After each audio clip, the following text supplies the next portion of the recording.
Tuelekee huku katika kuongezeka kasi ya utendaji kazi hususan maeneo ya vijijini. Serikali imekabidhi pikipiki kwa maafisa maendeleo ya jamii kata ya mkoani Singida, ikiwa ni njia mojawapo ya kuwafikia wananchi na kuwahudumia kwa urahisi, ikiwemo kuwatembelea vikundi, matukio ya kikatili na kijinsia na shughuli nyingine za maendeleo ya kata.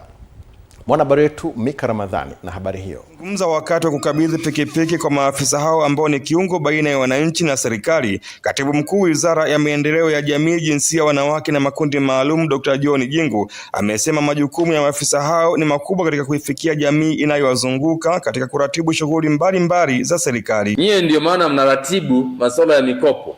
Kuna ile 10% ile halmashauri mmezungumzia hapa jinsi ambavyo mmetekeleza, lakini kuna mikopo mingine ambayo inatolewa na serikali lakini pia na wadau mbalimbali. Baadhi yenu wasajili wasaidizi wa mashirika sio serikali, lakini pia mnaratibu na wadau wengine wa maendeleo katika maeneo yenu. Aidha, Dr. Jingu amewataka maafisa hao kutekeleza majukumu yao ya kazi kwa kutumia vyombo hivyo vya usafiri kutokana na baadhi ya kata kuwa kubwa kijiografia. Utembee kijiji kimoja kwenda kingine, kwenda huku kwenda kule, na hapa ninataka kuambia tuendelee na urasimishaji na tuongeze kasi.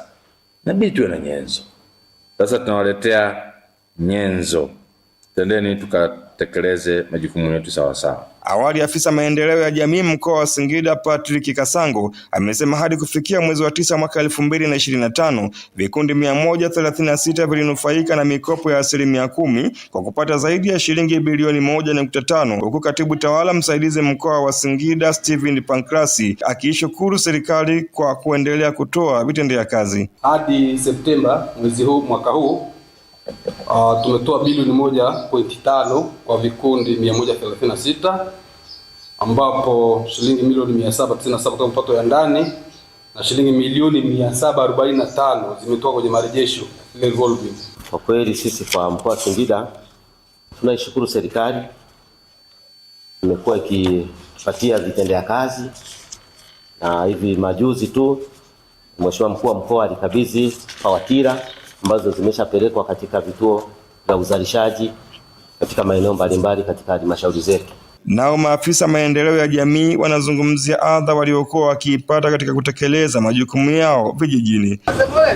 Sisi tunamshukuru Mheshimiwa Rais kwa kutupatia vyombo hivi vya usafiri, kwa sababu kabla ya tujapata tulikuwa tunapata changamoto sisi hasa tulipo kwenye kata, kwa sababu kata zetu ni kubwa na ufikaji wa kwenye kutoka point A kwenda B inakuwa ni kazi, lakini kwa sasa hivi wananchi wategemee matokeo mazuri na utendaji mkubwa wa kazi.